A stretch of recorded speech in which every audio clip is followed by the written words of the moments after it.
बच्चों आज हमारा सेशन 6 चालू होगा। Investments the wider spectrum. Last हमने क्या क्या पढ़ा था, एक छोटा सा रिव्यू ले लेते हैं। We understood everything about investing in shares कि भाई बड़ा रिस्की इवेंट है। थोड़ी पढ़ाई लिखाई, थोड़ा ज्ञान ज्यादा चाहिए, तभी आप अच्छी तरीके से इन्वेस्ट कर पाएंगे। नहीं तो आपका इन्वेस्टमेंट कभी भी शेयर्स में अच्छा नहीं होगा। तुक्केबाजी वाला इन्वेस्टमेंट होगा। बढ़ा तो भाई प्रॉफिट कमा लिया, नहीं तो 99% लोग इस मार्केट में पैसा दे के ही जाते हैं, कोई कमा के नहीं जाता। एक पुरानी कहावत है कि स्टॉक मार्केट में बिना पढ़े लिखे जो इंसान इन्वेस्ट करता है वो 1 किलो आलू भी अपने घर के लिए कभी नहीं खरीद पाया। What it clear. तो इसलिए बड़ा सो कॉल्ड एजुकेशन के साथ साथ डिसिप्लिन की भी बहुत ज्यादा जरूरत है। पता लगा कंपनी का भाव बढ़ रहा है, चलो खरीद ले खरीद ले खरीद ले। अभी कल ही मैं देख रहा था, कल्याण ज्वेलर्स का शेयर था 215 रुपए के आसपास। बहुत ज्यादा रिटर्न इसने नहीं दिया है, बट अगर आप बहुत लॉन्ग टर्म में इसको रखना चाहें तो ये अच्छा हो सकता है।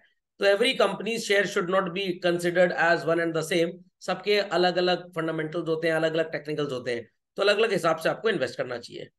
बट अभी आप बहुत यंग इन्वेस्टर है, तो इसलिए आपको रिस्क नहीं लेना चाहिए जरा भी। एंड आपके लिए सबसे बढ़िया इन्वेस्टमेंट का जो तरीका होगा, that would be what is known as children mutual funds. Got it clear. तो गोल्ड में इन्वेस्टमेंट तो सबसे बोगस इन्वेस्टमेंट होता है। बट हमारे इंडियंस जो हैं वो प्राइमरली रियल एस्टेट और गोल्ड में ही पैसा इन्वेस्ट करते थे। आज भी पुरानी कहानियों में आपको नजर आता होगा, वो मटके में गोल्ड दबा हुआ है और घर में कहीं पुराने जमाने के दादाजी ने रखा था। But as of today children, gold में लोग इन्वेस्ट करते जरूर हैं।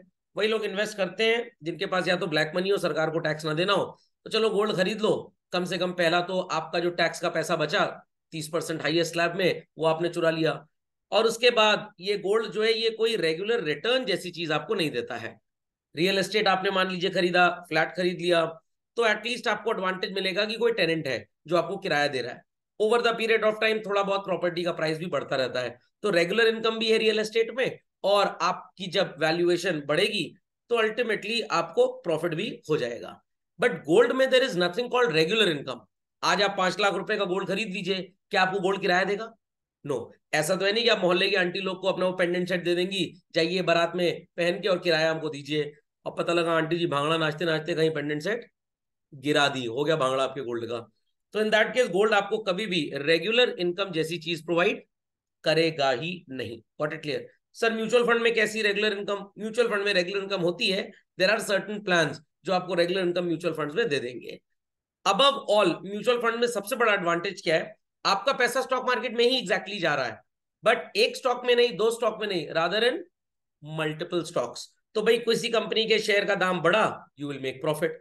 किसी का दाम घटा तो चलो थोड़ा सा लॉस भी हो गया, बट ओवरऑल एवरेज में आपको लॉस होने के चांसेस कम है। देर इज नो गारंटी कि आपका लॉस जीरो होगा, no guarantee, but again the chances are very very very low as such. Got it. चलिए, सो सब लोग अपनी अपनी क्लासवर्क कॉपी में एक हेडिंग लिख लें, session 6 investments the wider spectrum, और ब्रैकेट में लिख दें म्यूचुअल फंड्स। तो let's start investments the wider spectrum. So कुछ चीजें यहाँ पे लास्ट आपको नजर आएंगी जो आपने पढ़ी थी, छोटा सा एक रिव्यू फिर से ले लेते हैं इसका, then we proceed further children. Investing in shares is like owing a small portion of the company. तो अल्टीमेटली जब आप किसी कंपनी में बच्चों पैसे इन्वेस्ट करते हैं तो आप कंपनी के एक छोटे से हिस्से के क्या बन जाते हैं? ओनर। इन्वेस्टिंग इन डिबेंचर्स, आप जब डिबेंचर्स में इन्वेस्ट करते हैं तो आप क्या बन जाते हैं? लोनर। शेयर्स में इन्वेस्ट करेंगे तो आपको क्या मिलेगा? डिविडेंड। और डिबेंचर्स में अगर इन्वेस्ट करेंगे बच्चों तो आपको मिलेगा what is called as interest. एक तरह से प्रॉफिट से ही मिलता है, बट फर्क सिर्फ इतना है, इंटरेस्ट कंपनी आपको देगी कंपल्सरली, चाहे प्रॉफिट हो चाहे ना हो। कंपनी लॉस में चली जाए, घाटा हो जाए, कुछ भी हो जाए, डिविडेंड तो हो सकता है डिनाई हो जाए, हो सकता है क्या हो ही जाएगा, बट इंटरेस्ट तो company as per rule deny कर ही नहीं सकती। Even if the company suffering loss, debenture पे इंटरेस्ट देना ही देना है। शेयर्स पे डिविडेंड मिल भी सकता है और नहीं मिल सकता, प्रॉफिट होने के बाद भी कंपनी डिनाई कर सकती है। Only on preference shares company can not deny dividend, अगर प्रॉफिट हो गया तो ध्यान से बात सुनिएगा। इक्विटी शेयर्स पे dividend can be denied profit होने के बावजूद भी। प्रेफरेंस शेयर्स पे प्रॉफिट अगर हो गया तो डिविडेंड देना पड़ेगा। डिबेंचर्स के केस में इंटरेस्ट देना ही देना है, चाहे प्रॉफिट हो चाहे लॉस हो जाए। तो अगर आप एक पक्की इनकम के लिए अश्योरेंस चाहते हैं तो you should go for debentures. जैसे बैंक की एफडी भी एक तरह का डिबेंचर ही है, मान लीजिए। Got it? Investing in stock market is a high risk component, everybody knows. और एक इन्वेस्टर को एक्सपर्टाइज हासिल करना बहुत जरूरी है। एक छोटा सा जोक है। किसी इंसान ने एक ब्रोकर से पूछा कि तुम बहुत साल से ब्रोकिंग कर रहे हो, बहुत साल से तुम शेयर्स की बाइंग सेलिंग कर रहे हो, कल मार्केट बढ़ेगा कि घटेगा ये बताओ मेरे को। तो उसने कहा मैं नहीं बता पाऊंगा। तो उसने कहा कौन बता पाएगा? उसने ऐसे किया, भगवान बता पाएगा और कोई नहीं बता पाएगा। दुनिया का बड़े से बड़ा ब्रोकर भी कॉन्फिडेंटली नहीं बता सकता कि कल मार्केट विल गो अप और कम। Nobody can say. अभी आपने देखा होगा कुछ दिन से, 2 दिन से, थर्सडे फ्राइडे से स्टॉक मार्केट नीचे जा रहा है, और उस पर टैग लाइन क्या आ रही है? इंडिया और कनाडा के जो रिलेशंस गड़बड़ा रहे हैं। कोई खास फर्क उससे नहीं पड़ता है, क्योंकि हमारी स्टॉक मार्केट में ऐसा थोड़ा कि कनाडा की ही सारी कंपनीज हैं या हमारे लोगों ने कनाडा में ही बिजनेसेस खोले हुए हैं। There are multiple factors, not a single factor. What it clear? उधर बढ़ रहा था तो बड़ा अच्छा लग रहा है, तो भाई मेरा ओपिनियन तो यही है, उधर 3-4 दिन दनादन बढ़ा, अब दनादन वो घट रहा है। तो मल्टीपल फैक्टर्स आर देयर, कोई एक दो फैक्टर जैसी चीज नहीं है। तो रादर नोबडी कैन टेल कि मार्केट कल बढ़ेगा कि घटेगा। तो आप कितने भी धुरंधर हो स्टॉक मार्केट में, कोई ये कॉन्फिडेंटली बता ही नहीं सकता। हाँ ठीक है, प्रोबेबिलिटी इज देयर, भाई 70% चांसेस है market will go up, 30% chances है market will go down, but confidently nobody can tell. दो ही लोग बस कॉन्फिडेंटली बता सकते हैं 100% क्या होगा, एक गॉड और दूसरे फ्रॉड। तीसरा कोई नहीं बता पाएगा आपको। इंडेक्स ऑफ स्टॉक एक्सचेंज, दो तरह के इंडेक्स हमने पढ़े थे बच्चों, होते तो बहुत ढेर सारे हैं। Bombay stock exchange of India limited, national stock exchange of India limited. इनका जो सबसे इंपॉर्टेंट इंडेक्स है that is Sensex, and for them it is Nifty 50 as such. अब सिर्फ ये दो इंडेक्स नहीं होते बच्चे, होते ढेर सारे हैं, ये मेन है। जैसे मूवीज तो हर दिन ढेर सारी रिलीज होती हैं, बट जो लोग नॉर्थ इंडिया में रहते हैं उनको ज्यादा खबर किसकी मिलती है? अमिताभ बच्चन, अक्षय कुमार, आमिर खान, सलमान खान, शाहरुख खान, इनकी मूवीज की। जो साउथ में रहते हैं उनको तो धनुष जी और वो अपने कौन से हैं, रजनीकांत जी, इनकी मूवीज के बारे में पता होता है। तो मेन इंडेक्स यही है, लोग जिसको ट्रैक करते हैं। द रेगुलेटरी बॉडी, पिताजी जो सबको सो कॉल्ड चूड़ी कसे रहते हैं सबकी। तो जैसे घर में पापा का और दादाजी का जो रोल है फाइनेंशियल मार्केट में, रोल किसका है बच्चों? SEBI, securities and exchange board of India. सबको पता है 1988 में ये बनाया गया था, but at that time it has only advisory powers, ये किसी को पनिश वगैरह नहीं कर सकता था। बट 1992 में एक कानून बना, सेबी एक्ट, जिसके अकॉर्डिंगली इनको वो सारी पावर्स दी गई फाइनेंशियल सेगमेंट में जो एक हाई कोर्ट के पास होती हैं। ये इवन किसी को जेल जाने की सजा भी सुना सकते हैं, पेनल्टी भी इंपोज कर सकते हैं। तो SEBI is a very powerful organisation you can say. और इंडिया में बैंकिंग का रेगुलेशन आरबीआई के पास होता है। Insurance companies are regulated by IRDAI। पहले IRDA होता था, अब IRDAI हो गया है, insurance regulatory development authority of India. The financial organisations are controlled, broker, सब broker, mutual fund, stock exchange जो भी हैं, they are controlled by SEBI. तो अगर आपको कभी कोई इंश्योरेंस कंपनी के खिलाफ कंप्लेन करनी है, log on to the portal of IRDAI। Bank के खिलाफ कंप्लेन करनी है, log on to the portal of RBI। किसी स्टॉक ब्रोकर, किसी म्यूचुअल फंड, इनके अगेंस्ट कंप्लेन करनी है, log on to the portal of SEBI. वहां पे आपको एक बटन नजर आएगा स्कोर्स करके, SEBI SCORES. It is SEBI complaint redressal system basically. तो S for SEBI, CO for complaint, RE for redressal and S for system. तो आप इस पे कंप्लेन लॉग इन कर सकते हैं। हाँ, वैसी कंप्लेन मत लॉग इन करिएगा, मैंने पैसा लगाया था रिलायंस के शेयर में, मार्केट गिर गया, मेरा पैसा वापस दिलवाइए। ऐसा थोड़ा होता है। ब्रोकर अगर फ्रॉड करके पैसा लेके भाग गया आपका, तो सेबी आपको 10 लाख रुपए तक का रिफंड करवा सकती है। अच्छा हुआ सर 2 लाख जमा था, 10 मिलेगा। मैंने कहा 10 लाख तक, 2 लाख रुपए जमा तो 2 ही लाख मिलेगा। और सर अगर 25 लाख दिया था ब्रोकर को, ब्रोकर भाग गया, तो 10 मिलेगा फिर। ठीक। और उसके बाद डिजिटल फॉर्म में जैसे आपकी मार्कशीट डिजी लॉकर में होती है, वैसी आपकी सिक्योरिटीज कहाँ पे होती हैं? डीमैट अकाउंट में होती हैं। ओके, तो ये सब कंटेंट आप पढ़ चुके हैं। सो किसी भी इन्वेस्टमेंट के लिए ये 3 चीजें होना बहुत जरूरी है। LRS, liquidity, safety and return. Return का मतलब हुआ व्हाट वी गेट बैक, कितना पैसा लगाया और कितना उससे वापस मिलेगा। सेफ्टी का मतलब security, your money should be into safe hands. And liquidity का मतलब बहुत सिंपल होता है, it is convertibility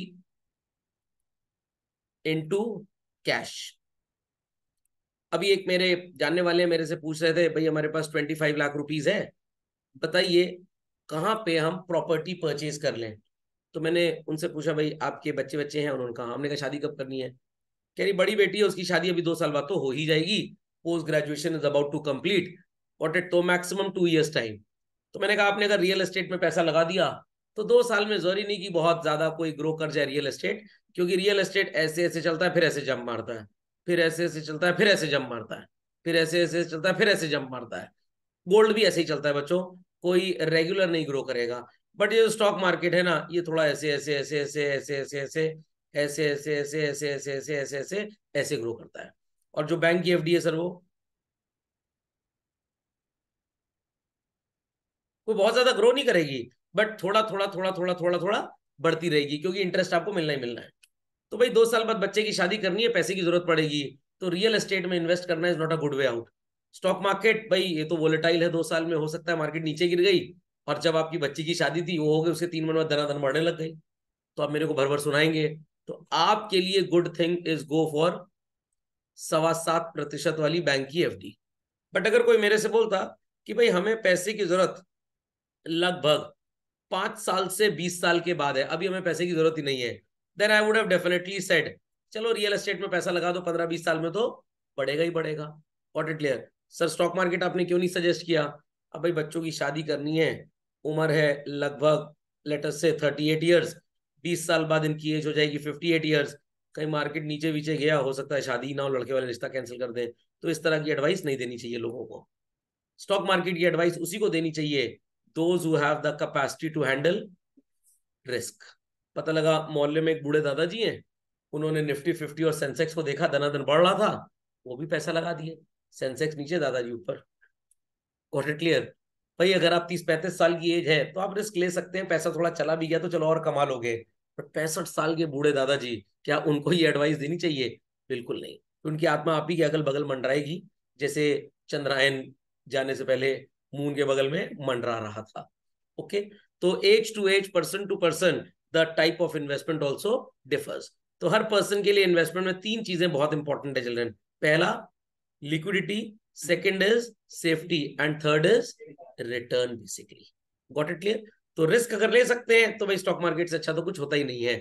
but if you have attend a particular age level और अब आपकी रिस्क लेने की कैपेसिटी नेग्लिजिबल है, डरते हैं, then bank FD and all that, real estate is ठीक है। रियल एस्टेट का दाम गिर भी गया तो एटलीस्ट आपके सामने जमीन तो है ही है, कम से कम आप अपना घर बनवा सकते हैं उसके ऊपर अगर आपके पैसे हो, आप वहां पे बिल्डिंग बनवा के लेट आउट कर सकते हैं। बट स्टॉक मार्केट में अगर कंपनी भाग गई तो आपका इन्वेस्टमेंट जीरो हो गया। कहते हैं ना, do not put all your eggs in one basket. तो अपना सारा पैसा ना लगा दो स्टॉक मार्केट में, भाई कुछ बैंक की एफडी में रख दो, कुछ प्रोविडेंट फंड में, कुछ रियल एस्टेट में, कुछ गोल्ड में। यस, एज अगर आपकी कम है, आप अभी लेटेस्ट से लेस देन 35 years की एज पे है, अच्छी कंपनीज के शेयर्स खरीदिए, रिलायंस हो गया, अडानी हो गया, इन सब की भागने की उम्मीद, टाटा हो गया एंड ऑल दैट, इनकी भागने की उम्मीद नेग्लिजिबल है, क्योंकि ये भागे तो देश ही खत्म हो जाएगा basically.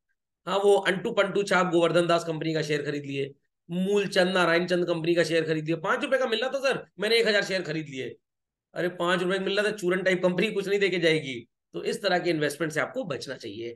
They do not have the element of safety. कुछ आते हैं ना वो सिटीजन हाउसिंग टाइप, यहाँ पे पैसा लगा दीजिए जमीन में, 15% का रिटर्न देते हैं, 4 साल बाद पैसा डबल हो जाएगा, तो इन सब में कोई सेफ्टी नहीं है। महंगा स्टॉक खरीद लीजिए, अच्छा रहेगा। 3500 का रिलायंस का शेयर, ठीक है, डूबेगा नहीं, देर से बढ़ेगा बट बढ़ेगा।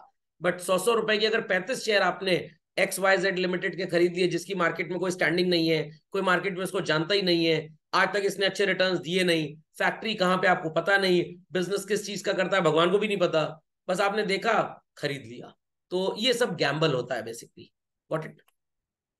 सो when will the area of the above triangle be maximum? ध्यान से देखिएगा, ये यहां पे सबसे बड़ा एरिया है और यहां पे सबसे छोटा एरिया है। यस और नो? तो छोटा एरिया ऊपर की तरफ क्या डिनोट करता है कि जो आपका सेफ्टी होगा वो लीस्ट होगा, क्योंकि सेफ्टी कहां पे मेंशन है चिल्ड्रन? At the bottom. जैसे जैसे आप ऊपर की तरफ जाएंगे आप सेफ्टी में तो कॉम्प्रोमाइज करेंगे, रिटर्न्स ज्यादा होंगे। As you are moving up children, तो आप सेफ्टी से किसकी तरफ जा रहे हैं? लिक्विडिटी एंड रिटर्न की तरफ। अगेन चिल्ड्रन, जैसे जैसे ऊपर जा रहे हैं आप सेफ्टी से कहां जा रहे हैं? लिक्विडिटी और रिटर्न की तरफ। तो जितना ऊपर जाएंगे लिक्विडिटी कन्वर्टेबिलिटी इनटू कैश बढ़ जाएगी, रिटर्न भी बढ़ जाएंगे, बट सेफ्टी कम हो जाएगी। जैसे से नीचे आएंगे सेफ्टी तो है बट लिक्विडिटी नहीं है। बैंक का एफडी करा दिया 5 साल का, बैंक कह रहा है चलो 8.3% दे देंगे, अभी तो इंडिया में मैक्सिमम 7.25 चल रहा है, मान लो बैंक कहता है 8.3 दे देंगे, बट मिनिमम 5-6 साल के लिए आपकी एफडी ब्लॉक होगी। और अगर पहले पैसा लेने आए तो हम एक कौड़ी वापस नहीं करेंगे, आपका प्रिंसिपल मनी ही बस वापस देंगे। तो सेफ्टी इज देयर, बैंक भागेगा नहीं, बट रिटर्न कितना हो गया? 0%। स्टॉक में आपको बता देता हूं भाई 40% का रिटर्न देगा, बट सेफ्टी इज 0। आज पैसा लगाइए कल भाग भी सकती है company. Got it clear? So as you move up, your safety decreases, liquidity and return increases. As you move down, your safety increases, but liquidity and return decreases. तो आप इसके लिए एक मैक्सिम लिख लीजिए, बहुत सुंदर मैक्सिम है। Write down the maxim children. Liquidity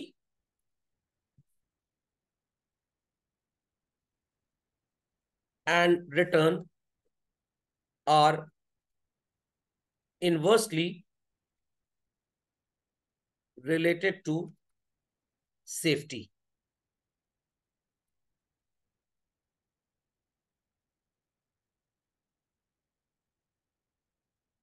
तो इन्वेस्टमेंट की लिक्विडिटी जितनी ज्यादा, रिटर्न जितना ज्यादा, सेफ्टी उतनी कम। लिक्विडिटी और रिटर्न जितना कम, सेफ्टी उतनी ज्यादा। Quickly put it. तो let's proceed further with the question children. यहाँ पे लिखा है what happens to the area when any one side becomes zero? Will you be interested in doing that investment where liquidity is zero children? Answer, sir ऐसा कौन सा investment होता है? होता है बच्चों ऐसा इन्वेस्टमेंट, इसको बोलते हैं इररिडीमेबल डिबेंचर्स। कंपनी का आपने डिबेंचर खरीदा, आपको 10 साल बाद पुराना डिबेंचर सर्टिफिकेट लेकर नया दे दिया जाएगा, रेट ऑफ इंटरेस्ट बढ़ा दिया जाएगा, बट कैश कभी भी वापस नहीं मिलेगा। लॉजिक समझ में आ गया? आपका इररिडीमेबल डिबेंचर ये ऐसा लोन होता है जो कंपनी आपसे लेती है, 10% आपको इंटरेस्ट हम देंगे, 5 साल बाद 11% कर देंगे, फिर हो सकता है 9 कर दें, फिर हो सकता है 12 कर दें, बट जो प्रिंसिपल मनी है that won't be refunded back ever. Logic समझ में आ गया? तो here your return is good but liquidity is 0। ऐसा इन्वेस्टमेंट करें जहां पे रिटर्न 0 हो जाए, जहां पे रिटर्न 0 हो जाए। तो क्यों मम्मी ज्वेलरी खरीदती है? गोल्ड ज्वेलरी खरीदी गई, रिटर्न कितना होता है चिल्ड्रन? 0, बट लिक्विडिटी है, घर में रखा हुआ है गोल्ड, और घर आपका एकदम सेफेस्ट एनवायरनमेंट में है, हमेशा 10-15 लोग घर में रहते ही रहते हैं, बहुत बड़ी सी जॉइंट एंड जॉइंट फैमिली है। What it clear? तो चोरी होने का खतरा तो 0 है, चोर आएगा जिंदा जाएगा अर्थी पे। समझ में आ गया? तो भाई safety is there, so called liquidity है। जब पैसे की जरूरत होगी जाके मार्केट में गोल्ड बेच दीजिए, झटपट 15 मिनट के अंदर पैसा मिल जाएगा, बट रिटर्न क्या है? 0, but still Indian ladies buy gold. समझ में आ गया? तो घर की gold jewellery can be said as the only investment जहां पे रिटर्न क्या है? 0 है, बट लिक्विडिटी सेफ्टी है, स्टिल पीपल डू इट। तो can we say that gold should be taken as a good investment option? No. हाँ sir, वो gold का बिस्किट और नमकीन, नमकीन तो नहीं होता बिस्किट होता है, या बिस्कुट भी बोल सकते हैं, क्या आप उसे रस्सी में लटका गले में घूमें कहीं पे? बिल्कुल भी नहीं। तो वो अब ज्वेलरी नहीं हो गया, that is called as investment. Sir वो रिटर्न कहां देगा? अरे भाई आपने खरीदा, एक तो अगर आपने उसको अनऑर्गेनाइज मार्केट से खरीदा है, तो मान लीजिए गोल्ड का रेट 61,400 रुपीज पर 10 ग्राम है, और आप अगर तनिष्क, कल्याण ज्वेलर्स, कार्टलेन, इन सब जगहों से खरीदते हैं, तो they charge you 8% extra. Sir किस बात का? 3% जीएसटी चार्ज करते हैं, और 5% अपना मेकिंग, ब्रांडिंग, स्टैंपिंग चार्जेस कुछ भी बोल लो, तो 5% के इनके चार्जेस है, और 3% का जीएसटी। हाँ थोड़ी जान पहचान होगी मान लीजिए, तो 5% की जगह 1% ले लेंगे आपसे, बट 3% जीएसटी तो लेंगे लेंगे। अनऑर्गेनाइज्ड मार्केट से लेंगे बिना बिल के। Got it? तो आपका ये जो 61,400 है ना, ये बोलेंगे भाई 61,400 प्राइस चल रहा है, आप बस हमको 200 रुपए और दे दीजिए इसके ऊपर। व्हाट इट क्लियर सर, इतने कम में बिजनेस हो जाता है। जनरली इस तरह का गोल्ड बहुत कम लोग खरीदते हैं। और आप गए, उन्होंने आपसे पैसे लिए, कहा 10 मिनट बैठिए हम लेके आते हैं होलसेलर के यहाँ से, गया झटपट लेके आ गया। और अब कोई 10 ग्राम गोल्ड थोड़ा खरीदेगा भाई, किसी ने 50 ग्राम 100 ग्राम 200 ग्राम खरीद लिया तो होगा 12-15 लाख रुपए का। तो 12-15 लाख में मान लीजिए 10 ग्राम पे 200 रुपए ले रहा है, 100 ग्राम पे कितना हो गया, 2,000 रुपए। और अगर आपने लेटेस्ट से 400 ग्राम 500 ग्राम गोल्ड खरीदा इस तरह से, कॉस्टिंग अराउंड 30 लाख रुपीज, तो उसके तो 5-7 हजार रुपए बन गए। तो बस वो गया आपसे पैसे लेके सामान ले गया, 5,000 उसके बन गए, कोई नुकसान है? नो। बट ब्रांडेड शॉप्स जो होती है वो आपसे स्टैंपिंग चार्जेस और जीएसटी लेंगे ही लेंगे। बट जो लोकल अनऑर्गेनाइज मार्केट है, यहाँ आपका जीएसटी बच जाता है कम से कम। तो सर ये तो इलीगल हो गया, बिल्कुल इलीगल हो गया। कल को गोल्ड बेचेंगे, सरकार पकड़ के जेल में बंद कर देगी अगर पता लग गया तो। ओके।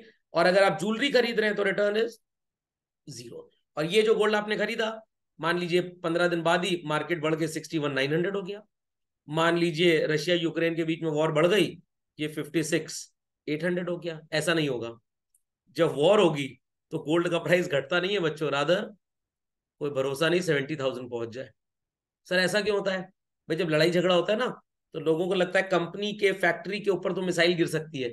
फैक्ट्री के ऊपर मिसाइल गिरी, फैक्ट्री पूरी की पूरी डिसमेंटल हो गई, फैक्ट्री में प्रोडक्शन बंद हो गया। प्रोडक्शन बंद हो गया तो गुड्स प्रोड्यूस नहीं होंगे, गुड्स प्रोड्यूस नहीं होंगे तो मार्केट में बिकेंगे नहीं, मार्केट में बिकेंगे नहीं तो कंपनी को प्रॉफिट होगा नहीं, कंपनी को प्रॉफिट होगा नहीं तो कंपनी डिविडेंड दे नहीं पाएगी, कंपनी डिविडेंड दे नहीं पाएगी तो शेयर होल्डर के पास जो शेयर पड़े हैं फिजिकली या डीमैट अकाउंट में, वो कबाड़ है एकदम। तो अब उस कंपनी की वैल्यूएशंस कम हो जाएंगे, लोग शेयर बेच बेच के भागेंगे, share prices would go down. But कौन सी ऐसी चीज है जो दुनिया के हर कोने में तुरंत पैसा देके जाएगी? सिर्फ एक चीज, दैट इज गोल्ड। तो people invest in gold at that time. ये जो गोल्ड का प्राइस इतना बढ़ा हुआ आपको नजर आ रहा है, रशिया यूक्रेन की वॉर अगर ना होती बच्चों पिछले 1-2 साल में, तो शायद ये इतनी तेजी से नहीं बढ़ता। समझ में आ गई बात? तो अभी आपने सुना होगा, जब तालिबान ने अफगानिस्तान को फिर से री रूल कर लिया, तो जो उनके करजई जी प्रधानमंत्री प्रेसिडेंट थे वो भागे। क्या लेके भागे? घर थोड़ा लेके भाग जाएंगे अपना, साथ में फर्नीचर लेके नहीं भाग जाएंगे। एक सूटकेस में कम से कम 5-7 किलो गोल्ड तो आ ही गया होगा, और गोल्ड किसी भी कंट्री में ले जाएंगे, it would be readily converted into that country's currency as such. तो कभी भी जब खराब समय आता है, डिमांड सिर्फ एक चीज की सबसे ज्यादा बढ़ती है, and that is gold basically. समझ में आई बात कि नहीं? तो गोल्ड का दाम बढ़ेगा तो आप उसको बेच के पैसा कमा सकते हैं। तो गोल्ड रेगुलर रिटर्न नहीं देता, बट गोल्ड की एक ही कैरेक्टरिस्टिक है जो हर इंसान ऑब्जर्व करता है, ये नॉर्मली थोड़ा ऊपर नीचे चलता रहता है। 2-4-5 साल में कोई इवेंट होता है, बढ़ाम से बढ़ जाता है। कोविड आया तब भी गोल्ड का प्राइस बढ़ा था। क्लियर कि भाई लोगों के बिजनेसेस चल नहीं रहे, जिनके पास पैसा है भाई शेयर में मत लगाओ, क्योंकि पता नहीं कंपनी कल को चले ना चले, तो लोगों ने गोल्ड में पैसा लगाया। फिर वॉर सिचुएशन आ गई, फिर गोल्ड में पैसा लगाया। तो गोल्ड हमेशा नहीं बढ़ेगा, धीरे धीरे नहीं बढ़ेगा, ये 2-4 साल में झटके से 4-5 हजार एक दिन बढ़ जाएगा, और फिर एक नया लेवल मेंटेन कर लेगा। तो अभी ये जो 60 का लेवल है, ये चल रहा है पिछले 7-8 महीने से, और कॉटेड, और ये अगले 4-5-6 महीने भी चलता रहेगा। अभी इंडिया में अगले साल इलेक्शन होगा, रूलिंग पार्टी मान लीजिए बीजेपी फिर से आ गई, जो बिजनेसमैन को काफी सपोर्ट करती है, ऐसा कहने को है मतलब। ओके, हो सकता है कोई फेवरेबल सिचुएशन आ जाए, हो सकता है रशिया थोड़े से और गोला बारूद फेंके एंड ऑल दैट, गोल्ड का प्राइस एक नया लेवल सेट करके 68,000 तक पहुंच जाए। Got it? तो रिटर्न देता है, बट कोई रेगुलर रिटर्न नहीं है। हाँ, गोल्ड में अगर आपने 7-8-10 साल वाला टाइम पीरियड ले लिया, तो 12-13% का एवरेज रिटर्न मेंटेन हो जाता है। तो अगर आपके अंदर धैर्य शक्ति है तो gold is a good investment, but else gold short term में कोई बहुत अच्छा इन्वेस्टमेंट कभी रहा ही नहीं, ना कभी रहेगा। शेयर्ड शेयर्स, आपके सामने बच्चों एक स्टोरी आने जा रही है। The story is of mister Sapnil, a person with small means but big dreams. तो इसको आप एक गरीब इंसान बोल सकते हैं। मेरी हिंदी एकदम सही है बच्चों, आज बहुत समय बाद मैंने हिंदी लिखी है। But with big dreams, big dreams मतलब बड़ा सपना। चलिए, when he reads the news about continued bull run in the stock market, he used to wonder why he is not able to benefit out of it। जब इसको लगता है कि stock market बढ़ गया, और 1980 में सेंसेक्स जो था दैट वाज ऑफ 100 पॉइंट्स, और आज ये लगभग कितने पॉइंट्स पे है? 66,000 पॉइंट्स। 42-43 ईयर्स में ये लगभग 660 टाइम्स ग्रो कर गया। So he consulted his friend Medha, who was an expert in financial matters and understood stock market very well. Medha told Swapnil while investing in stock, he would invest not just in one company's share, but in shares of several companies.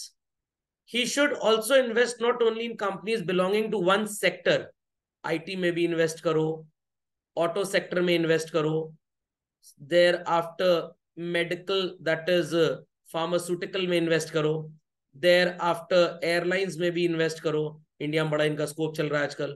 उसके बाद भाई हमारे गुजरात में वडोदरा में plant लग गया, वो जो एयरबस कंपनी ने टाटा वालों के साथ लगाया है, तो भाई डिफेंस में भी इस समय ऑर्डर बहुत ज्यादा मिल रहे हैं। देन आप चिप मेकिंग में भी इन्वेस्ट कर सकते हैं, आईटी हो गया एक तरह से। Thereafter let's say garment industry में इन्वेस्ट करिए। और कोविड के बाद तो there had been a rampant diversification, जो फैक्ट्री वाले China China China China China भागते थे, वो सारे के सारे अब इंडिया आ रहे हैं। What it clear? तो इन्होंने कहा कि भाई एक में मत लगाओ पैसा, अलग अलग सेक्टर्स में लगाओ। फायदा क्या होगा? ऑटो सेक्टर अगर नीचे जाता है, लोगों की तबीयत खराब होती है, कोविड फिर से आता है, क्या बढ़ेगा? Medical. What it clear? But आजकल सारी चीजों पे फिर से किसकी धूम मची है? आईटी की। एक जमाना था आईटी में बड़ा बूम था, फिर थोड़ा स्लम आ गया, बट नाउ एवरीथिंग, रोबोटिक्स आ गया, एआई आ गया। अभी रिसेंटली आपने ये एक्स सुना है बच्चों? ये किसका नया नाम है? चिड़िया का, ट्विटर का। और ये कंपनी किसने ओन कर लिया? वही मौसा जी हमारे, इलू इलू समझ में आ गया, इलू मौसा जी ने ओन कर ली है। अभी इनकी एक कंपनी है जो स्पेस रिसर्च में भी काफी पैसा लगाती है, जिसका नाम है space x. What it clear? उसी से इन्होंने एक्स निकाल के यहाँ पे रख दिया है। अभी इन्होंने बच्चों एक चिप बनाई है जो इंसानी दिमाग में लग जाएगी, और अभी तो मेरे को हाथ से लिखना पड़ता है ना, अगर मैं अपने अंदर एक चिप लगवा लूं तो मैं सोचूंगा और यहाँ पे लिख जाएगा। सर आप फर्जी बोल रहे हैं सर, कल का न्यूज़पेपर पढ़ लीजिएगा, दैनिक जागरण में भी निकला था, और टाइम्स ऑफ इंडिया वगैरह में तो शायद एक हफ्ते पहले निकला था। न्यूरा लिंक करके इनकी एक कंपनी है जो ये काम करती है। अब चिप में इतनी पतली पतली तारें हैं सर, कितनी पतली? आपके बाल की जो विड्थ होती है उसका 1000 पार्ट, आप देख भी नहीं पाएंगे ठीक से उसको। अब उसको इंस्टॉल करना ह्यूमन हैंड्स के लिए is super next to impossible. कौन इंस्टॉल करेगा? Machines, robots. इन्होंने R1 रोबोट बनाया एक, ये इसको इंस्टॉल करेगा। जैसे आजकल लोग कहते हैं ना दूरबीन से सर्जरी हो रही है। दूरबीन? दूरबीन तो इतनी बड़ी होती है, उससे क्या सर्जरी करेंगे? अरे वो वाली दूरबीन नहीं होती है। What it clear? एक बहुत पतली सी वायर होती है सर, कितनी पतली? वो जो घर में सर स्विच बोर्ड के अंदर होती है, अरे वो भी बहुत मोटी होती है, उसका भी समझ लीजिए 1/10 पार्ट सो कॉल्ड। एकदम पतली सी वायर होगी, उस वायर के अंदर एक कैमरा जाएगा, वो कैमरा साथ साथ आगे स्टंट को पुश करता जाएगा, और जहां पे हार्ट में ब्लॉकेज होगी वहां पे स्प्रिंग डाल दिया जाएगा, ताकि वेन्स और आर्टरीज जहां पे ब्लॉकेज है वो खुल जाए। तो ये काम कौन कर रहा है? डॉक्टर काम कर रहा है रोबोट्स की मदद से। रोबोट मतलब मशीन। अब जहां भी रोबोट की बात आती है, बच्चों खिलौने वाला रोबोट याद आता है, ट्यू ट्यू, हाँ मैडम क्या है? वो हर चीज रोबोट नहीं होती है, वो तो टॉय रोबोट होता है। Okay, when we say robot in technology, we mean a very highly automated machine basically. खोपड़े में बात गई। तो न्यूरा लिंक अगर मेरे अंदर इंस्टॉल हो गया, मैं सोचूंगा यहाँ पे चीजें आ जाएंगी। सर बढ़िया सर, हम भी लगवा लेंगे, दोस्त से कहेंगे तुम भी लगवा लो, एग्जाम आने वाला है, जो मैं सोचूंगा तुम्हें सुनाई पड़ जाएगा, और जो तुम सोचोगे मेरे को सुनाई पड़ जाएगा। ऐसा है बच्चों। और ये टेक्नोलॉजी तो 20 साल पहले इन्वेंट की गई थी। देयर वाज अ साइंटिस्ट जिसने अपने ब्रेन से एक वेन कनेक्ट किया कंप्यूटर के थ्रू, जो उसने पेपर पे लिखा न्यूयॉर्क में, उसकी वाइफ ने ऑस्ट्रेलिया में बोलना स्टार्ट कर दिया उसको। They were connected through internet basically. What it? तो मुंह से आवाज नहीं निकली, but brain to brain connect हो गया ये। It's just like Bluetooth, it's just like Bluetooth. कभी कभी आप कुछ सोचते हैं, परेशान होते हैं, आपकी मम्मी पहचान जाती है ना, नेचुरल ब्लूटूथ है, और कोई नहीं पहचान पाएगा, मम्मी पहचान जाएंगी। समझ में आया? सर कैसे पहचान जाएंगी? वो लगातार मम्मी चिपकाती रहती है। What it clear? तो एनर्जी ट्रांसफर, डेटा ट्रांसफर होता रहता है। अंडरस्टूड और नॉट? मम्मी ने ऐसे आंख दिखाई, आप समझ गए क्या है? ब्लूटूथ, आई टूथ। तो ये न्यूरा लिंक टेक्नोलॉजी है। तो ये टेक्नोलॉजी अभी तो बहुत महंगी है, अरबों खरबों करोड़ों डॉलर लगेंगे आपको इसको इंस्टॉल कराने में, बट हो सकता है 5 year, 7 year, 10 year, 20 year down the line ये चीजें बहुत आसान हो जाए। एक जमाना था लोग सोचते थे, समझते थे, स्टॉक के बारे में एनालाइज करते थे। आजकल बाजार में क्वांट फंड्स आ गए हैं। कौन से funds? Quant funds. Computer data analyse करके आपको बताता है कि ये शेयर खरीद लो, ये म्यूचुअल फंड खरीद लो, ये इतने दिन में इतना रिटर्न एस्टिमेटेड दे देगा। Just like chatbot, just like chatbot, chat GPT होता है ना, तो वैसे ही ये भी है। तो ये सब एआई बेस्ड हो गया है। तो इसकी वजह से वो क्या रहा है, टेक्नोलॉजी आने वाले टाइम में और यूज होगी, आने वाले टाइम में और यूज होगी। एक जमाना था संदेशा पहुंचाने के लिए कबूतर के पैर में चिट्ठी बांधनी पड़ती थी, आज व्हाट्सएप है, एक मैसेज करो दुनिया के दूसरे कोने में तुरंत मिल जाता है। तो टेक्नोलॉजी आ गई, तो ये टेक्नोलॉजी आने वाले टाइम में आ जाएगी। So companies from different sectors, he should study the performance of companies before deciding to buy their shares. He should be ready to keep the money invested for how many years, children? अब यहां पे मैं थोड़ा सा differ करता हूं author से।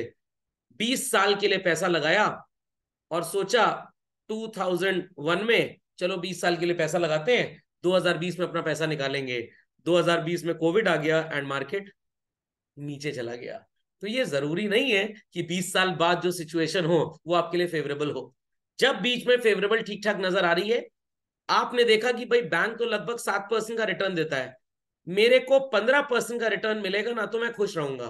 तो जिस दिन आपका इन्वेस्टमेंट 15% रिटर्न दे दे और आपको पैसे की जरूरत है, झटपट इसको निकाल लीजिए। अब ज्यादा मोह माया के चक्कर में फंसने की जरूरत नहीं है, ज्यादा ग्रीड के चक्कर में फंसने की जरूरत नहीं है। तो ईयर 2001-2 में पैसा लगाया और आप ग्रीड के चक्कर में फंस गए। 2011-12 तक आपका पैसा 12-13-14% बढ़ रहा था।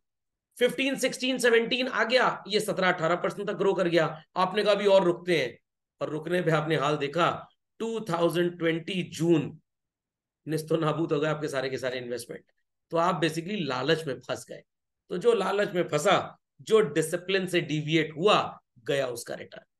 समझे कि नहीं समझे? पक्का? तो जब कोविड के टाइम पे मेरे फार्मास्यूटिकल सेक्टर के इन्वेस्टमेंट्स ने मेरे को दिया 90% और 125% का रिटर्न, तो आई थॉट कि पैसा निकाल लूं। बट फिर मैंने सोचा मैं निकाल के करूंगा क्या, बेसन में तल के भजिया बना तो खाऊंगा नहीं। Again it would be invested back into the stocks. Got it clear? तो I have a strong appeal कि भाई 11-12% का रिटर्न हमेशा मिलेगा ही मिलेगा। मार्केट कितना भी नीचे जाए, कितना भी ऊपर जाए, अगर आप एक लॉन्ग टर्म के लिए इन्वेस्ट कर चुके हैं तो ज्यादा अगर आप ग्रीड के चक्कर में फंसेंगे तो निपट जाएंगे। तो जब आपको लग रहा है कि आपका एस्टिमेटेड रिटर्न 15-16% है, इतना हो गया, टेक आउट योर मनी। और अगर आपको लग रहा है पैसा निकाल के करेंगे क्या, भाई वापस से वहीं डालना है फिर से, तो भाई वहीं लगा रहने दो, 10-11% दे ही जाएगा। और सर ये कोविड आ गया तो अरे हर बार थोड़ा कोविड चला आएगा, 50-100 साल में कभी एक बार आती है ऐसी विसंगतियां। So having invested he should also keep a constant watch on the performance. तो अगर आप ट्रैक कर रहे हैं ध्यान से, अभी आपको लग रहा है भाई इलेक्ट्रिक व्हीकल्स का जमाना है, एक्साइड जैसी कंपनियों का बोलबाला है, अभी नहीं है, अभी आने वाले टाइम में होगा। बट आने वाला टाइम चिल्ड्रन कितना? Maximum 20 years. 20 ईयर्स के अंदर जो रिटर्न आपको ईवी से मिलेगा, ये जिंदगी में कभी फिर से नहीं मिलने वाला। क्यों? क्योंकि उसके बाद तो बहुत ढेर सारे प्लेयर्स आ जाएंगे। जो मोनोपोली मार्केट होगी वो परफेक्टली कॉम्पिटेटिव हो जाएगी। अभी हो सकता है आपको 40% का रिटर्न मिल जाए, but after 20 years when many players are there, तो आपका रिटर्न वही 11-12% होगा। तो कमाता वही है जो फर्स्ट मूवर होता है। जितना जियो ने अर्न किया टेलीकॉम में बच्चों, क्या कभी भी कोई दूसरी कंपनी इतना अर्न कर पाएगी? नो। न्यूरालिंक का कॉन्सेप्ट दुनिया में पहला है। जितना एलन मस्क भैया कमा लेंगे, क्या उतना दूसरा कोई कमा पाएगा? नहीं कमा पाएगा।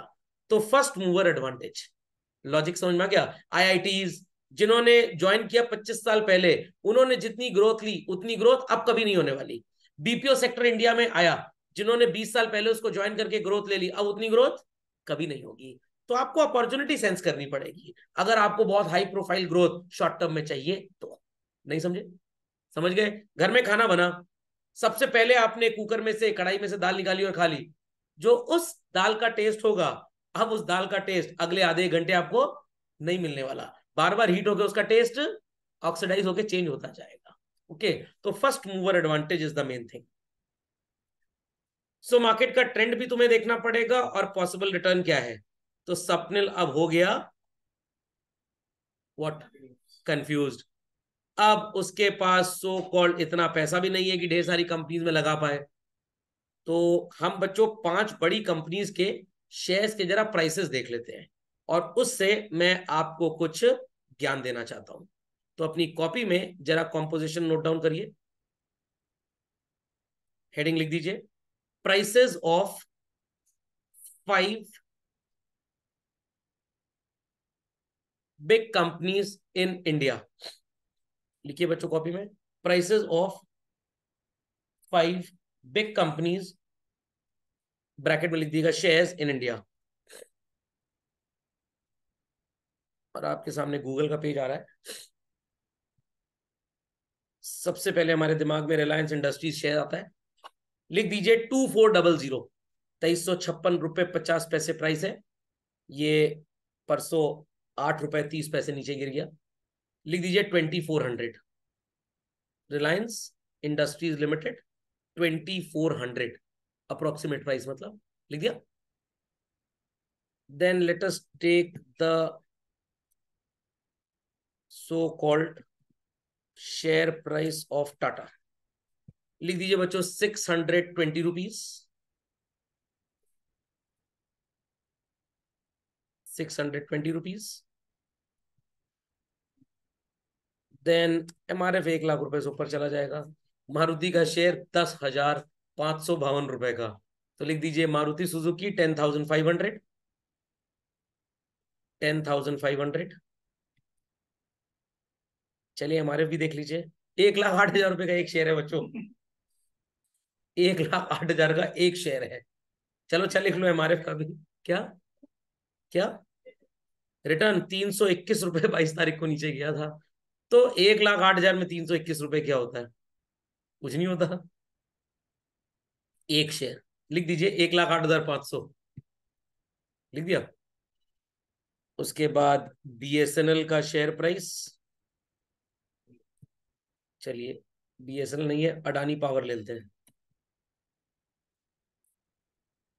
अडानी पावर 382, 382 रुपीज, 380 लिख दीजिए आप। हाउ मेनी, 5 हो गए आपके? 5 हो गए बच्चों। चलिए आते हैं वापस अपने कॉम्पोजिशन पे। तो 5 कंपनीज के शेयर प्राइसेस आपने लिख लिए हैं।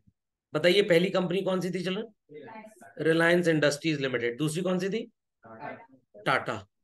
Third was Maruti Suzuki India limited. Fourth was MRF. Fifth was Adani power. चलिए, तो रिलायंस का share was around 2,400, Tata was 620, Maruti 10,500, MRF, चलिए, एंड अडानी पावर 380। अब अगर आपको एक एक शेयर भी इन सबका खरीदना है बच्चों, सिर्फ एक एक शेयर, ज्यादा नहीं, सिर्फ एक एक, कितने पैसे आपको चाहिए? 2,400 रुपए प्लस 620 प्लस 10,500 प्लस 1,08,500 प्लस 380। एक एक शेयर भी खरीदने के लिए कम से कम आपको 1,25,00,000 रुपए चाहिए। और ये इंसान तो ड्रीम्स इसकी बिग हैं, बट मनी इसके पास स्मॉल है। तो आप में से कितने बच्चे ऐसे हैं जो कल ये एक एक शेयर इस कंपनी का खरीद सकते हैं? सर एक भी नहीं है सर, पैसे ही नहीं सर, 1,00,000 रुपए का एक शेयर है सर, तो क्या किया जाए? तो ये लोग मेरे पास आ गए या मेधा के पास चले गए। और ये कितने लोग हैं? दे आर 4,000 पर्सन, गरीब person, low level income group person, जो एक एक शेयर भी नहीं खरीद सकते। बट ये सर कितना इन्वेस्ट कर सकते हैं? ये कह रहे हैं कि हम मैक्सिमम जो इन्वेस्ट कर सकते हैं दैट इज 10,000। कितना? 10,000 एनुअली। एक साल में हम 10,000 बस इन्वेस्ट कर सकते हैं, हमारे पास और पैसा नहीं है। तो मैंने इनसे कहा कोई प्रॉब्लम की बात नहीं है, 4,000 को 10,000 से मल्टीप्लाई कर देते हैं। तो 4,000 को 10,000 से मल्टीप्लाई करेंगे तो 4 जीरो और लगा देंगे। तो ये कितना पैसा बन गया बच्चों? Once, tens, 100, 1,000, 10,000, lakh, 10 lakh, crore. It is total 4 crore rupees. How much? 4 crore रुपए है। कितना? 4 करोड़। मैंने क्या किया? मैंने इनसे 10,000 रुपए ले लिए और 4 करोड़ रुपए इन कंपनीज के शेयर्स में लगा दिया। सर कैसे लगाया आपने? मैं आपको बताता हूं कैसे लगाया।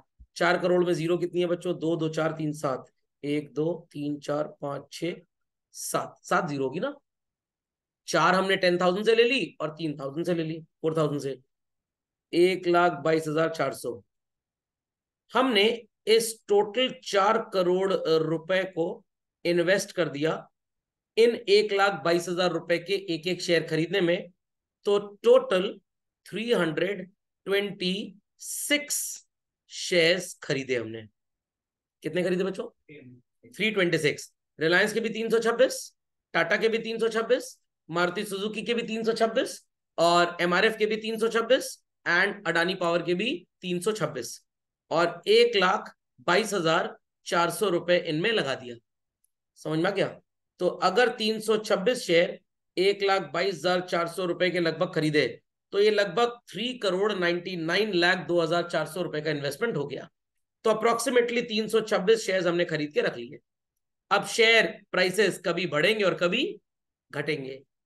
एनालिसिस किया गया कि after 1 year, I repeat children, after 1 year ये जो रिलायंस का 2400 का शेयर था बच्चों, इसका प्राइस बढ़ के कितना हो गया? 3200। और जो टाटा का शेयर था इसका प्राइस बढ़ के लगभग हो गया लेटस से 800 रुपए। मारुति का कंपटीशन बाजार में बढ़ा, हुंडई वाले और बेटर गाड़ियां बना पा रहे हैं, मारुति का बिजनेस थोड़ा मंदा चला गया, तो इनका शेयर 1 साल बाद कितने का हो गया? 9,000। अब भाई गाड़ी चाहे मारुति बनाए चाहे हुंडई बनाए, गाड़ी में टायर तो लगेगा ही लगेगा। एमआरएफ का लगेगा, किसी का लगेगा। तो एमआरएफ टायर कंपनी जो थी इनका शेयर हो गया 1,40,000 रुपए का। और अडानी पावर अंकल ने ढेर सारी जगह करंट बांटना चालू किया, कुछ करंट बोतल में भर के देना चालू कर दिए। जो बच्चे पढ़ नहीं रहे उनके पेरेंट्स बोतल में करंट लाके बच्चों को छुआ सकते हैं ताकि वो पढ़ने लिखने लग जाए। तो अडानी पावर का शेयर भी मान लीजिए 600 रुपए का हो गया। इतनी कहानी सबको समझ में आ गई? तो बात कर रहे थे हम लोग किसकी बच्चों? रिलायंस की। उसके बाद बात कर रहे थे टाटा की। उसके बाद बात कर रहे थे हम लोग मारुति सुजुकी इंडिया लिमिटेड की। उसके बाद बात कर रहे थे एमआरएफ की। और उसके बाद बात कर रहे थे अडानी पावर की। Is that clear? कितने कितने शेयर खरीदे थे आपने सबके? 326। तो भाई मैथ सबको आती है। एक शेयर रिलायंस का 3200 का है, तो 326 शेयर्स कितने के हो जाएंगे? Let's do the calculation children. You are allowed to use your calculators. तो 3,200 का एक शेयर हो गया 1 साल बाद। 326 शेयर कितने के हो गए? It is 1043200। 1 10 100 1000 10,000 लाख 10 लाख। तो ये हो गया बच्चों शेयर आपका कितने का? 10,43,200 रुपीज। समझ में आ गई बात? ये है आपके रिलायंस के शेयर का 1 साल बाद का वैल्यूएशन। टाटा का शेयर 800 रुपए का हो गया, 326 शेयर थे, ये हो गए बच्चों 2,60,800 रुपए। मारुति सुजुकी का शेयर 9,000 का और 326 शेयर खरीदे थे, ये हो गया बच्चों 29,34,000 रुपीज। एमआरएफ की बात बाद में करेंगे। अडानी अंकल का शेयर 600 रुपए का हो गया, 326 शेयर हो गए 1,95,600 के। और एमआरएफ का शेयर 1,40,000 का, 326 शेयर 1 10 100 1000 10,000 लाख 10 लाख करोड़। 4,56,40,000 ये एमआरएफ का हो गया। तो total value after 1 year in सब की कितनी हो गई? जोड़ लेते हैं बच्चों सबको। I've added MRF and Adani। 29,34,000 का मारुति, 2,60,800 रुपए का टाटा और 10,43,200। अब बच्चों बाजार में नाम तो रिलायंस का ज्यादा है, बट शेयर का भाव किसका सबसे ज्यादा है? एमआरएफ। देखिएगा और कोई शेयर क्या है इससे ऊपर प्राइस का है? कोई भी नहीं मिलेगा आपको। What it clear? सर कितना बिजनेस है, अरे एक्सपोर्ट का कितना बिजनेस है, कितना दूसरी कंपनियों के लिए टायर बनाते हैं ये लोग। तो टोटल वैल्यूएशन हो गया 5,007,3,600 का। 1 10 100 1000 10,000 लाख 10 लाख करोड़। 5,73,600 रुपीज। समझ में आ गया? अब इस 5,73,600 में 73,600 तो मैं रख लूंगा, क्योंकि भाई गुरुद्वारे में लंगर तो मिलेगा नहीं मेरे को, घर में ही रोटी सब्जी बननी है, और बाकी का 5 करोड़ रुपए उन लोगों का है जिनका 4 करोड़ था। तो 4 करोड़ रुपए ग्रो करके मेरे खर्चे काटने के बाद कितना हो गया बच्चों? 5 crore. There is a growth of how much? 1 crore is what percentage of 4 crore children? रफली स्पीकिंग 25%। तो आपके पास तो थे कुल मिलाकर 10,000 रुपए, शायद 4 शेयर रिलायंस के खरीद लेते, शायद टाटा के मान लीजिए 150 शेयर 1500 शेयर कुछ ऐसे खरीद सकते थे। 1500 इंटू 6 90,000, नहीं नहीं नहीं, आप 15 शेयर शायद खरीद सकते थे, सिर्फ 15 शेयर। शायद आप एक भी शेयर मारुति का ना खरीद पाते, और अगर खरीद भी लेते 1 साल बाद औंधे मुंह गिरते, क्योंकि आपका प्राइस बढ़ने की बजाय गिर जाता। तो जो लोग चौधरी बने, नहीं नहीं नहीं नहीं, हम सौरभ को पैसा नहीं देंगे, हम ये मेधा आंटी को पैसा नहीं देंगे, हम मारुति के शेयर में पैसा लगाएंगे, ले लो मजा बेटा 1 साल बाद। तो क्या आपका डिसीजन सही था? नो। एमआरएफ का टायर बस देख लीजिए और कुछ नहीं कर पाएंगे आप। और अगर अडानी के शेयर खरीदे होते शायद और अच्छा कमा गए होते, आपका पैसा लगभग डबल हो गया होता। तो भाई अगर लोगों ने डिसीजन लिया होता मारुति का शेयर खरीदने को तो उनका नुकसान होता। If people have taken the decision कि हम अडानी का शेयर खरीदेंगे तो शायद उनका पैसा 25% की बजाय 70% ग्रो कर गया होता। But be on the safer side, बहुत ज्यादा लोभ, बहुत ज्यादा मोह माया के चक्कर में, बहुत ज्यादा सो कॉल्ड ग्रीड के चक्कर में आप अगर फंसे तो भाई फायदा हो भी सकता है, नुकसान भी हो सकता है, चॉइस इज योर्स। तो डेली सवेरे से शाम तक अगर आप स्टॉक मार्केट की ट्रैकिंग कर सकते हैं, आपने अच्छा एनालिसिस कंपनीज के बारे में किया है, and above all children, company की अंदर की इंफॉर्मेशन जो हमारे आपके जैसे नॉर्मल इंसान के लिए पता लगाना मुश्किल ही नहीं नामुमकिन है, अगर आप उसको ट्रैक कर पाए तो डेफिनेटली आप कमा लेंगे पैसा राकेश झुंझुनवाला जी की तरह, वॉरेन बफेट की तरह। एल्स अगर आप 15-20% लेकर खुश रहना चाहते हैं तो आप इस तरह का इन्वेस्टमेंट करिए, और इसे ही म्यूचुअल फंड बोलते हैं। Your money is invested in stock market but not in one share, rather in many shares. खोपड़े में बात गई बच्चों। तो एग्जैक्टली ये म्यूचुअल फंड होता है। बच्चे पूछना चाहेंगे सर ये एसआईपी किस चिड़िया का नाम है? इसी इन्वेस्टमेंट को जब आप फ्रीक्वेंट इंटरवल्स पे करते हैं, हर महीने, हर हफ्ते, हर 3 महीने पे, हर 15 दिन पे, हर 6 महीने में एक बार, ये आपको डिसाइड करना है कि आप हर महीने इन्वेस्ट करेंगे, हर 15 दिन पे इन्वेस्ट करेंगे, हर वीक इन्वेस्ट करेंगे। तो वो बन जाता है SIP, सिस्टमैटिक इन्वेस्टमेंट प्लान। वो कैसे काम करता है, let you know that as well. दो दोस्त आपस में बहस कर रहे थे, एक कह रहा है म्यूचुअल फंड अच्छा है, एक कह रहा है SIP अच्छा है। मैंने दोनों को समझाया, भाई म्यूचुअल फंड का मतलब पापा सिर्फ एक ही बार समझाएंगे फिर सीधे घर से बाहर निकालेंगे। SIP का मतलब मम्मी हर गलती पे समझाएंगी, हर अच्छाई पे शाबाशी देंगी। Got it? तो जब आपकी frequency once in huge time है, एक बार बस पैसा लगाया, कल को मन होगा तो लगाएंगे, ये म्यूचुअल फंड बोला जाता है। और यही पैसा जब आप फ्रीक्वेंटली बार बार इन्वेस्ट करते हैं तो इट इज SIP बोल दिया जाता है। 10 लाख रुपए थे, गए शोरूम, कार खरीद के आ गए। 10 लाख तो थे, बट आपने कहा मैं पूरा पैसा एक साथ नहीं दूंगा, मैं 1-1 लाख रुपए के 10 महीने इंस्टॉलमेंट दे दूंगा, तब भी आपने कार खरीद ली। तो एक जगह आपने कार EMI पे खरीदी, एक जगह आपने कार कैश डाउन पे करके खरीदी, कार ही खरीदी है ना दोनों जगह। तो SIP और म्यूचुअल फंड एक ही चीज होता है बच्चों। हाँ, अगर आप म्यूचुअल फंड की बात करते हैं तो technically the definition is one time investment. What? One time. मेरे पास 50,000 रुपए आए, मैंने लगा दिया म्यूचुअल फंड में। बट अगर मेरे पास 50,000 आए, मैंने उसको अपने सेविंग बैंक अकाउंट में रखा, हर महीने 5-5 हजार लगा रहा हूं, हर हफ्ते 5-5 हजार लगा रहा हूं म्यूचुअल फंड में, तो इसको SIP बोलते हैं। जनरली अगर आप फ्रीक्वेंट इन्वेस्टमेंट करते हैं ना कि एक बार, तो आपके रिटर्न ज्यादा होते हैं। कैसे, ये भी हम जिक्र करेंगे, not to worry at all. तो लोगों को समझ में आ गया म्यूचुअल फंड काम कैसे करता है? तो ये जो लोग हैं जो पैसा आपका लगवाते हैं, इन्हें बोलते हैं फंड मैनेजर। दे डिसाइड कि कहां पे कितना पैसा लगेगा, and they are so called most educated and researched people children. खोपड़े में बात गई कि नहीं गई? तो सर ये कैसे बनते हैं फंड मैनेजर? भाई पहले तो आपको काफी ज्ञान लेना पड़ेगा स्टॉक मार्केट में, ऐसे कोर्सेज मार्केट में आते हैं जो आपको करना पड़ेगा, फिर सेबी के कुछ सर्टिफाइड टेस्ट है जो आपको पास करने पड़ेंगे, तभी आप इस फील्ड में काम कर सकते हैं। तो अगर आपको एजेंट बनना है, आप ये प्लान पब्लिक को बेचना चाहते हैं, तो एग्जाम आसान है, एक्सपीरियंस नेग्लिजिबल चाहिए। बट अगर आप बनना चाहते हैं म्यूचुअल फंड के फंड मैनेजर जो 10-10 20-20 हजार करोड़ रुपए का डिसीजन लेते हैं कहां पे इन्वेस्ट किया जाए, तो इसके लिए एम्पल ऑफ नॉलेज चाहिए।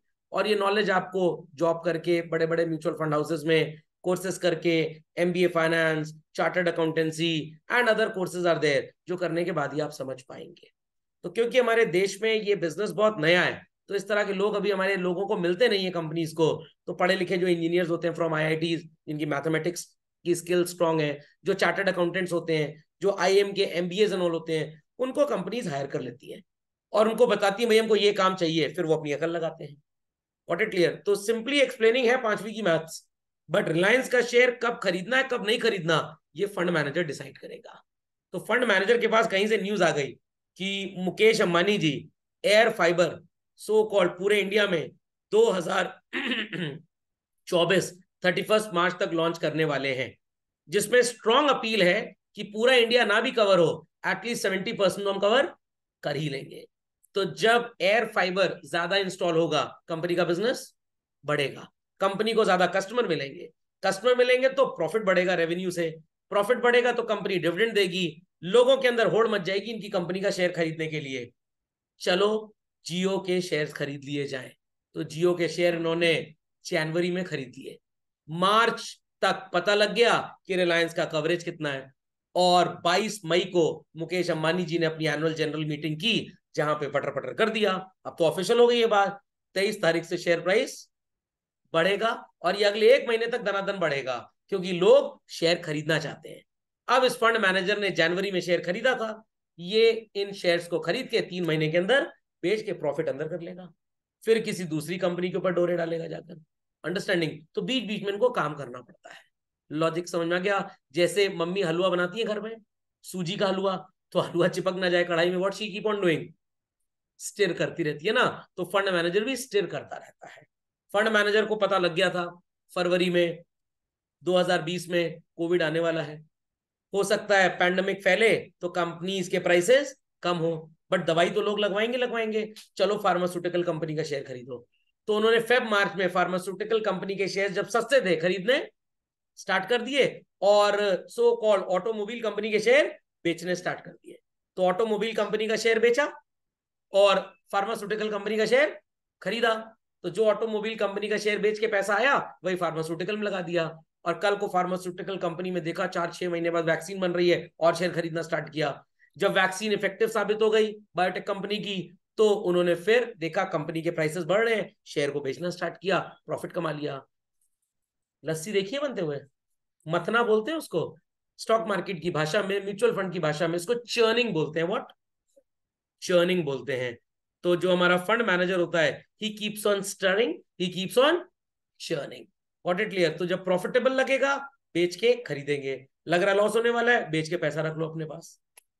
सो ये कहानियां समझ में आ गई सबको? पक्का? तो समझ में आ गया व्हाट इज म्यूचुअल फंड, कैसे काम करता है।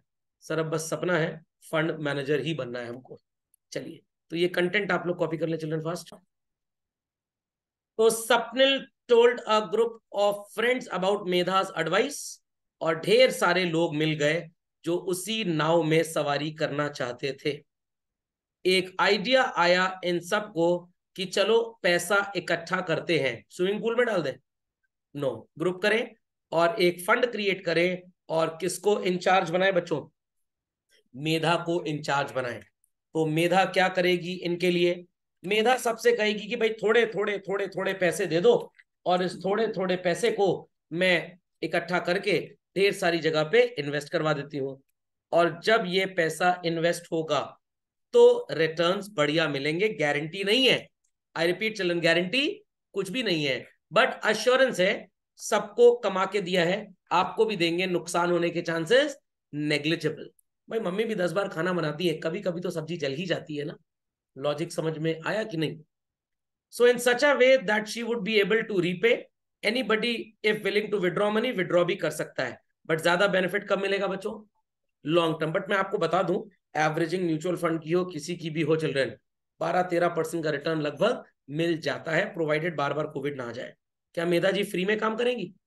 कोई भंडारे में तो खाना खाना नहीं है इनको, she will charge a small fee, but children ये फी इतनी नहीं हो सकती जितनी हम सोचें। सेबी ने इसके ऊपर रूल रखा है, अगर इक्विटी इन्वेस्टमेंट है, मतलब शेयर्स में आपका पैसा म्यूचुअल फंड मैनेजर ने लगवाया, तो मैक्सिमम फीस जो चार्ज की जा सकती है, जो फंड हाउस का खर्चा होगा, वो 2.5% से ऊपर नहीं होगा। जितना पैसा लगा, मान लीजिए 10,000 करोड़ रुपए, तो 2.5% से ऊपर सो कॉल्ड हम पैसा खर्च नहीं कर सकते। ओके। और अगर डेट स्कीम में पैसा लगा है तो मैक्सिमम परसेंटेज 2.25% है, इससे ऊपर खर्चा अलाउड ही नहीं है। सर अगर कर लिया तो फंस जाएंगे, जेल में चले जाएंगे ये लोग। हर 3 महीने पे म्यूचुअल फंड हाउस को अपनी रिपोर्ट भेजनी पड़ती है सेबी को, सेबी इसको इंक्वायर करता है। प्लस सेबी के पास भी ट्रैकिंग सॉफ्टवेयर होते हैं जहां पे डेली के डेली आपको अपडेट करना पड़ेगा कि आपका टोटल ग्रुप ऑफ इन्वेस्टमेंट का जो मनी है वो क्या वैल्यू है और आपका खर्चा कितना है। Got it? तो वही कंप्यूटर ट्रैक कर लेगा, अगर 2.5% से ऊपर हुआ तो डंडा बरसाया जाएगा उनके ऊपर। ओके, बड़ा ट्रांसपेरेंट मार्केट है, बड़ा ट्रांसपेरेंट। इसके बाद भी लाखों करोड़ों गवर्न हो जाते हैं इसमें।